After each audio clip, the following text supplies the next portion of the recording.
செங்கற்றாழை சிகப்பாத்தான் இருக்கணுமா? இல்ல, அது தவறு. பச்சை கலர்ல தான் இருக்கும். இதைய உடைச்சு பார்த்தா ரெட் கலர்ல ஜெல்லு வரும். ஆக சிறந்த மருத்துவ குணம் உள்ளது அந்த சிவப்பு திரவம்.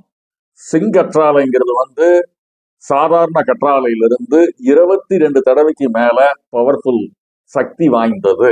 இந்த செங்கற்றாழைய வீட்டுல வைக்கலாம். இந்த செங்கற்றாழை ஏகப்பட்ட உடல் உபாதைகளுக்கு மிகச்சிறந்த அருமருந்து. சித்தர்கள் இதைய போற்றி பாதுகாத்தாங்க. அப்பேற்பட்ட செங்கற்றாழை வேணும் அப்படின்னா நீங்கள் எங்களை அணுகலாம். இது நீங்க வீட்டுக்குள்ளேயும் வைக்கலாம், வெளியும் வைக்கலாம். ஒரு வீட்டுல குறைஞ்சது 5 செங்கற்றாழை இருந்தா ரொம்ப நல்லது. செங்கற்றாழை நாற்றுக்கள் வேணும் அப்படின்னா எங்களை தொடர்பு கொள்ளலாம். எங்களுடைய அலைபேசி எண் 9600876767. நன்றி.